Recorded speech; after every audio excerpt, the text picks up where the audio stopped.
Welcome to the Cantankerous Catholic with Joe Sixpack, the every Catholic guy. Listen to Joe tackle the really tough moral issues, current events, and politics from a Catholic perspective. Now here's Joe Sixpack, the every Catholic guy. Hello again, Sixpack family. Welcome back to the Cantankerous Catholic, episode 121. I'm fired up. The demonic Democrats stole the 2020 election from we the people, but that was just the beginning. They've begun a concerted effort to assure that there will never again be anyone except Democrats elected to the presidency and the majority of both houses of Congress ever again. It begins with H.R. 1, or For the People Act, and a bevy of other tyrannical Soviet-style moves. We're going to talk about that this week and what can be done about it.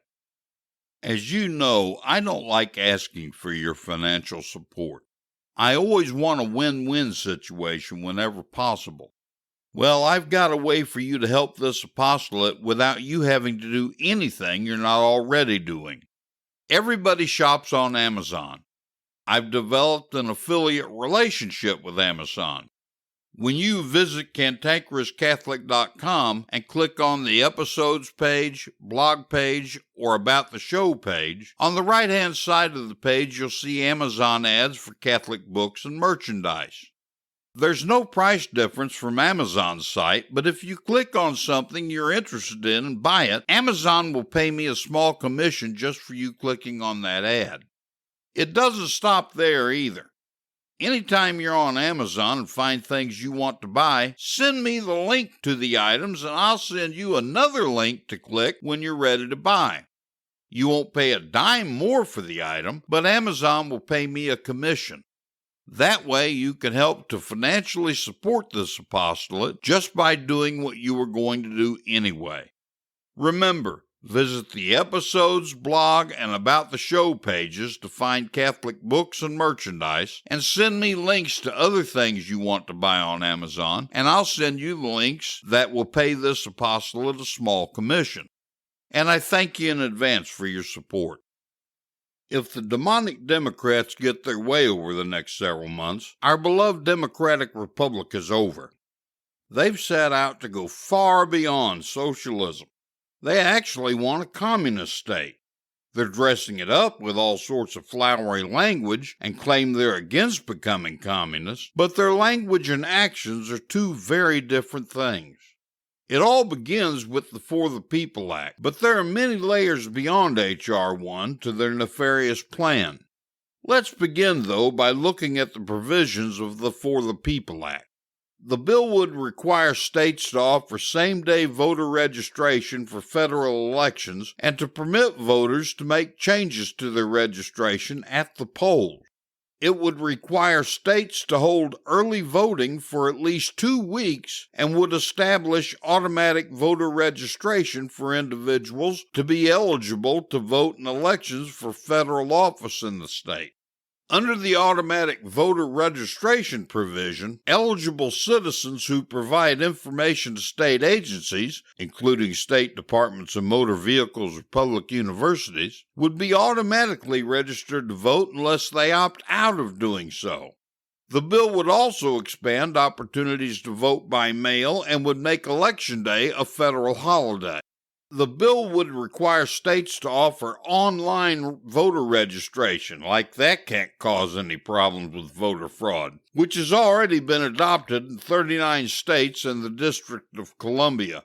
Under the bill, states would be required to establish a system to allow applications to be electronically completed, submitted, and received by election officials, and to allow registered voters to electronically update their voter registration information. The bill would establish criminal penalties for persons who, quoting from the bill, corruptly hinder, interfere with, or prevent another person from registering to vote, and for voter deception or intimidation, the bill would specifically prohibit knowing and intentional communication of false and misleading information, including about the time, place, or manner of elections, public endorsements, and the rules governing voter eligibility and voter registration, made with the intent of preventing eligible voters from casting ballots. The bill would instruct the Election Assistance Commission to adopt recommendations for states on the prevention of interference with voter registration. The bill would also authorize 16 and 17-year-olds to pre-register to vote in advance of their becoming 18. A 2019 proposal by Representative Ayanna Pressley to amend the bill to actually allow 16 and 17-year-olds to vote did not succeed, thanks be to God. The bill would also prohibit the practice of voter caging, whatever that is, and restrict the practicing of voter roll purges by limiting states' abilities to remove registered voters from the rolls and setting conditions for when they could do so. Specifically, the bill would require states to obtain certain information before removing voters from the rolls and would prohibit voter purges from taking place less than 6 months before an election. The bill prohibits any person from communicating materially false claims meant to prevent others from voting 60 days before an election and compels the Attorney General to correct such misinformation. I'm not even sure what that vague statement means. The bill also requires election officials to timely notify any voter tagged for removal from the rolls and give him or her an opportunity to contest the removal or seek reinstatement of their registration. It also restores voting rights to felons who complete prison terms. Personally, I'm not too sure I disagree with that provision of the bill. Although voting in America is a privilege, the constitutional concept of our criminal justice system is that once a felon has paid his debt to society, the debt is paid in full and the felon is supposed to have a fresh start. We've gotten away from that in reality, but that's ideally how it's supposed to work.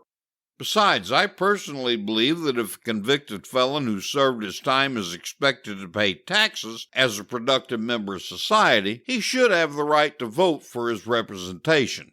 That was one of the key factors that launched the Declaration of Independence, after all, taxation without representation. Back to the other provisions of H.R. 1.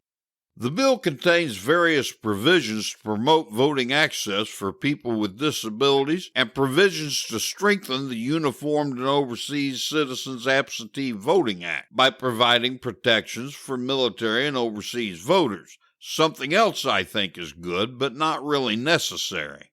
To ensure compliance, the bill would require all states to send uniformed service and overseas voters ballots at least 45 days before a federal election, provided a request was received at least 45 days before the election. Require states to use and pay for express delivery and return of the ballots if they fail to send the ballots to uniformed and overseas voters by that deadline, and extend the guarantee of state and residency for voting purposes to all spouses and dependents of absent service members. Current law extends the guarantee to residency only to service members themselves.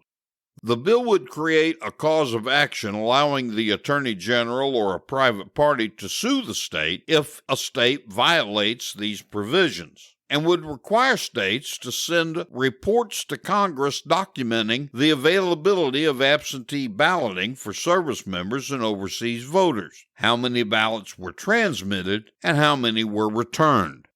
The bill would also create a congressional task force on voting rights in American territories. Now, this is what the For the People Act provides for future elections if it's passed and Pretender Biden signs it into law. The problem is what the United States Constitution says in Article 1, Section 4, Clause 1.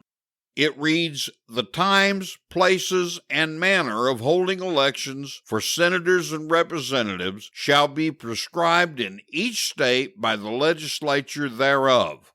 And regarding the election of the President of the United States, we see in Article 2, Section 1, Clause 2, that it states, "Each state shall appoint in such manner as the legislature thereof may direct a number of electors equal to the whole number of senators and representatives to which the state may be entitled in Congress." You see, Sixpack family, the Constitution of the United States specifically states that the individual state legislatures determine how the elections are done in their states. The federal government doesn't have a damn thing to do with it. So the For the People Act is wholly unconstitutional. The problem here is the demonic Democrats in the United States Supreme Court don't give a damn about the Constitution. Just last week, the Supreme Court once again refused to hear a case on voter fraud. Why do they even exist? In all justice, however, I have to point out that there are two justices who've consistently voted for the Constitution, Clarence Thomas and Samuel Alito. But they're only 2 out of 9. I don't care if the entire court voted unanimously to strike down this bill, because the Pretender's administration has consistently proven they don't care what SCOTUS has to say.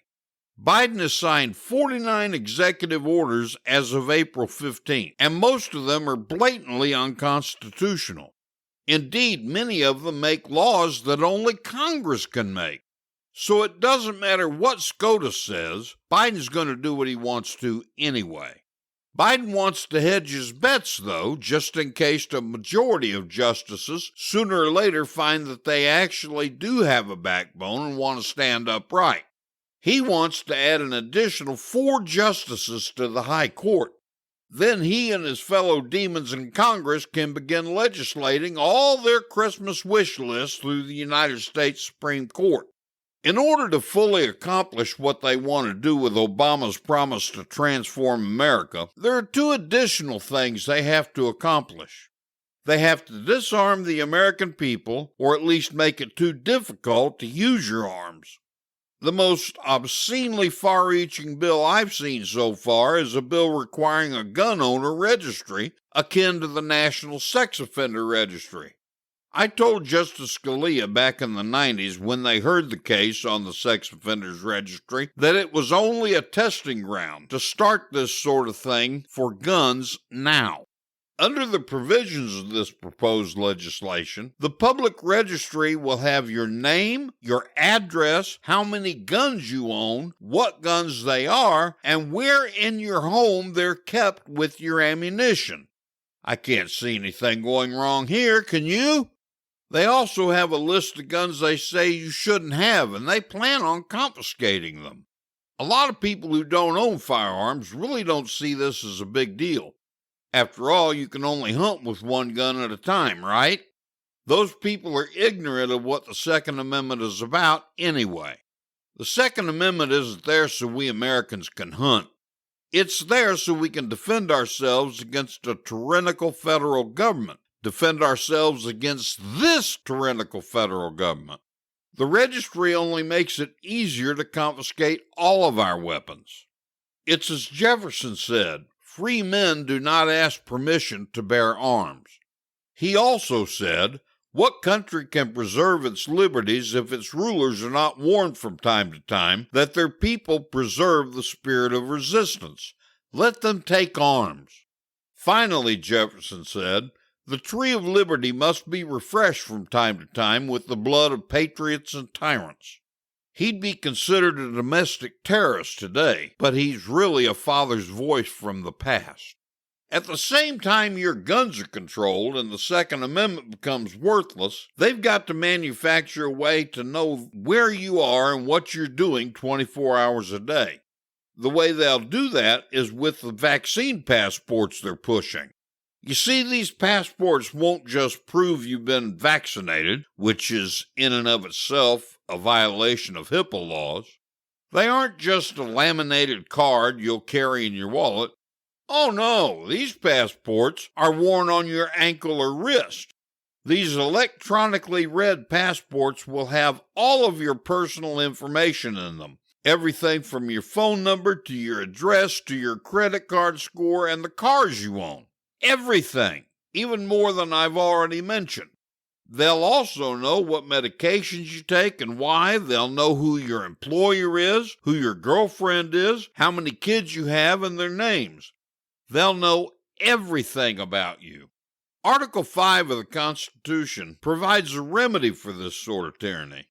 Article 5 allows the states to submit to the U.S. Senate to call a convention so we can make the necessary changes to bring the tyrants back under constitutional control.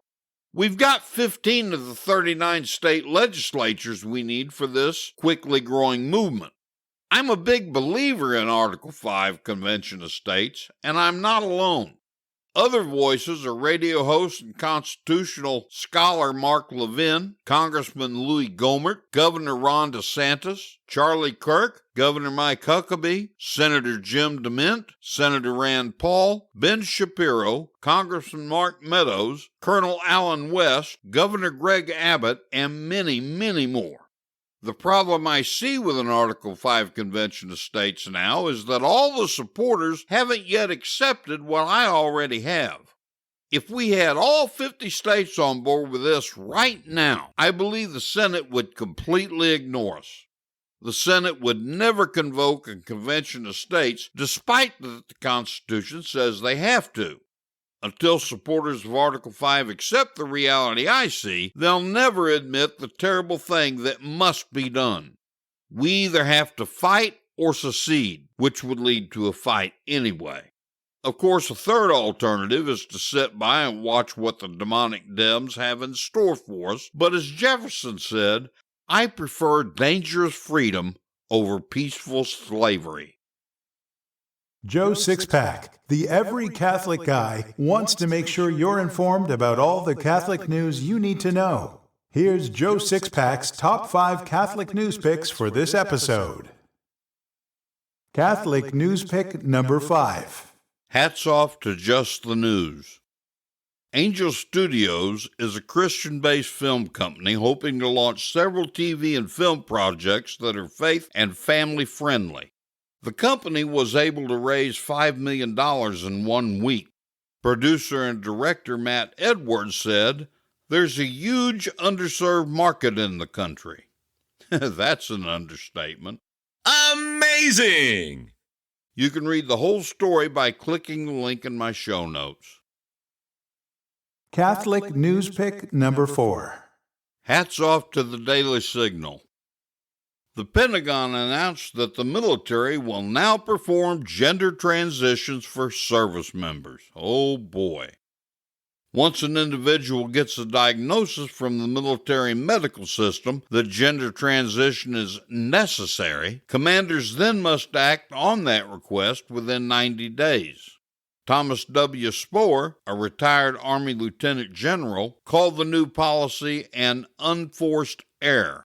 Well, we did have the greatest military in the world. No! You can read the whole story by clicking the link in my show notes. Catholic news pick number 3. Hats off to the Daily Wire. Governor Greg Abbott lifted the state's mask mandate almost a month ago, despite warnings from health experts of dire consequences. When the mask mandate ended, the 7-day average for new cases was at 7,259.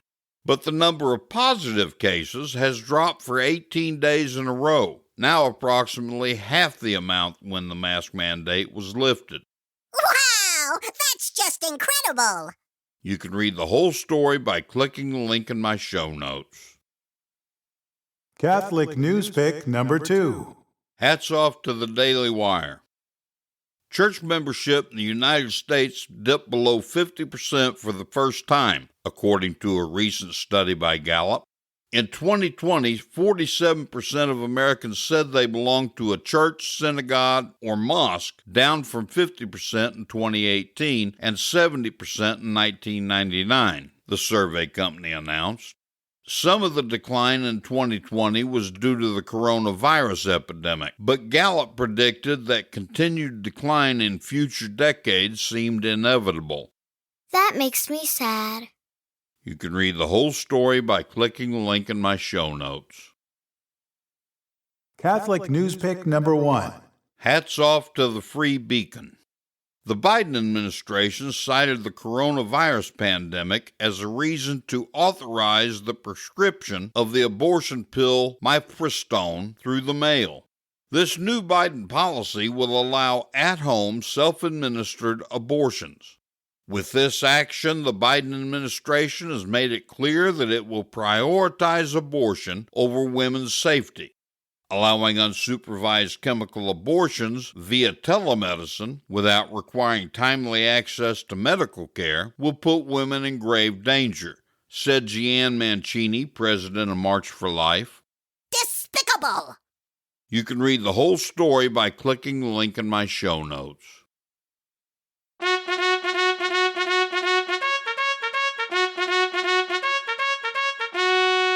I am hard, but I am fair. It's time for the Catholic Boot Camp with your drill sergeant, Joe Sixpack, the every Catholic guy. Learn the Catholic faith and how to defend it like you've never heard it before. This boot camp is tough, so there's no political correctness, no spirit of Vatican II, and no namby-pamby platitudes. Drill Sergeant Joe Sixpack, the every Catholic guy, will prepare you for spiritual war. Now here's Joe Sixpack.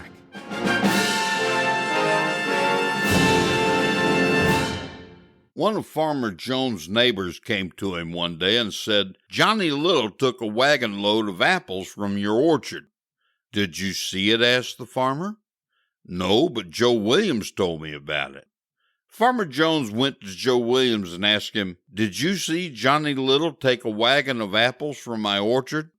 "Heavens, no. What I heard was that he took a wheelbarrow full of apples. It was Henry Anderson who told me that." When Farmer Jones asked Henry about it, he replied, "All I said was that he took a pocketful of apples. Nancy Adams told me that." Farmer Jones asked Nancy Adams, who said, "Johnny Little was talking to me the other day and said your apples were ripe and that it was about time somebody picked them." This is typical of how bad things get started. Because people like to embellish what they hear, by the time a simple comment made it to Farmer Jones, it had become a major theft. This sort of thing tempts Farmer Jones to anger and possibly rash judgment, and the growing stories could do nothing good for Johnny Little's reputation. This falls under the Eighth Commandment, "You shall not bear false witness against your neighbor," and it's certainly sinful. Before we begin to examine the Eighth Commandment, I have a couple of confessions to make. First, this is the commandment I have the most trouble with in being obedient. The Eighth Commandment covers a lot of different things, as you'll soon see, much more than just lying. Although tempted like everyone else, I have no trouble with telling the truth. It's just several of the other things covered by this commandment that cause me problems. Second, the Eighth Commandment is the hardest commandment of them all to understand in all its implications, and most certainly the hardest to obey. I spend more time in trying to get this one right than any of the others. This concerted effort makes it easy to understand why we say we're practicing Catholics. The Eighth Commandment is probably the most commonly violated of all the commandments, so there is no way we're going to get it all covered this week. Most people think it only covers honesty, but that isn't nearly all it covers.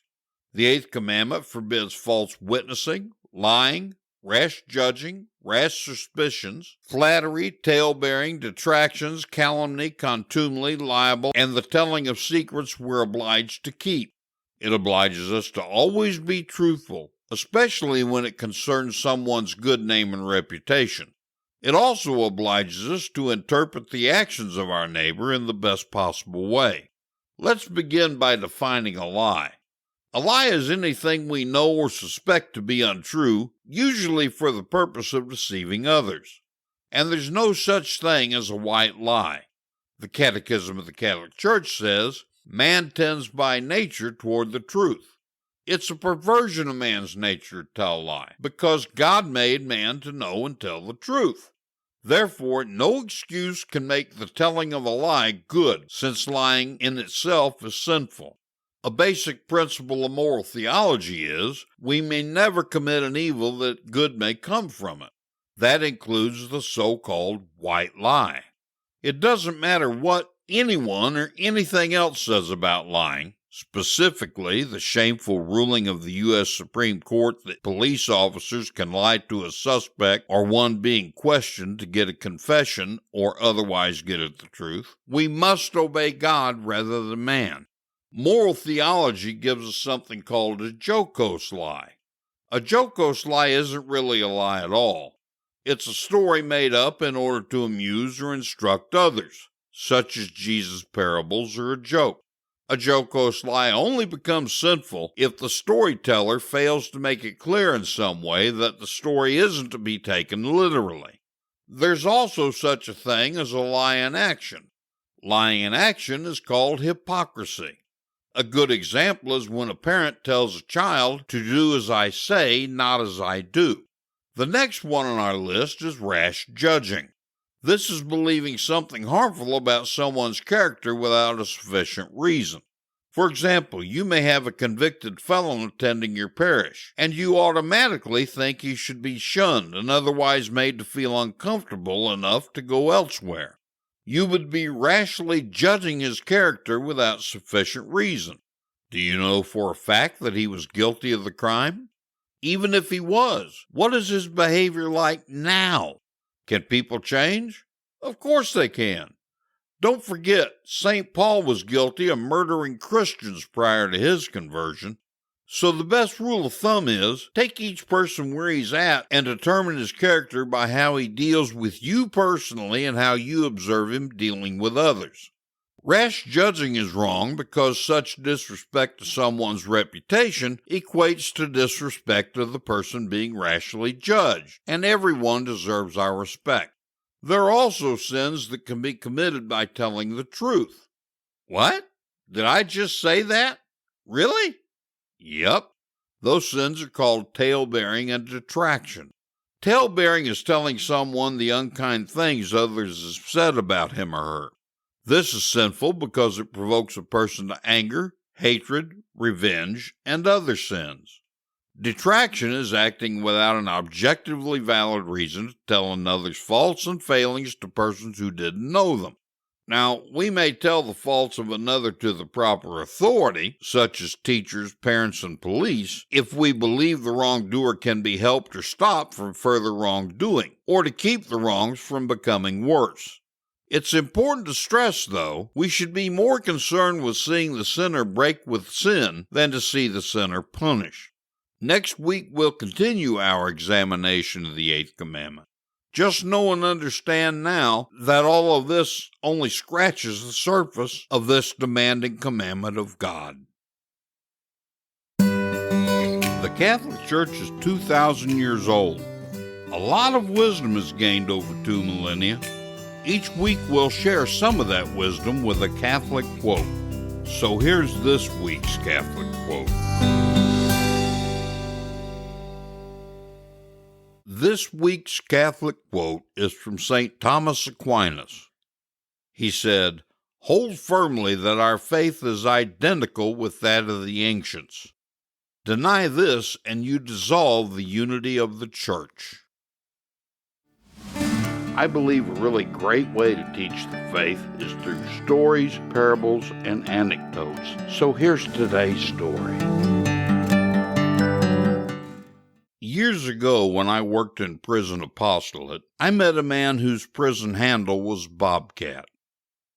When I met Bobcat, he was in his late 20s, but he'd been such a hard-drinking, hard-living alcoholic that he looked 40 years older. Prison-made alcohol was easy to get, and Bobcat had been getting plenty of it. However, providential events occurred that eventually led him to become a Catholic there in prison. I was privileged to watch a life-changing spiritual transformation come over him. Bobcat stopped drinking, tried to learn all he could about the faith, and turned to the priest and me to help form him spiritually. It was apparent to everyone that Bobcat was on his way to sainthood. As Bobcat began to get close to his release date, I did everything I could to find him a job and a place to live he could go to after his release. It was one of the few times I struck out. Nobody wanted to give an ex-con alcoholic a chance. Bobcat told me that was okay, and that he'd just returned to the large city where he'd grown up. I told him that at least he could sleep and eat in the missions until he got back on his feet. Bobcat's face contorted into horror. He told me he'd rather die, that the missions were a near occasion of sin for him, and that he'd return to the bottle if he went anywhere near the missions. After Bobcat was released, it was several weeks before I heard from him. I was surprised to get a letter from him that had a general delivery return address for his local post office.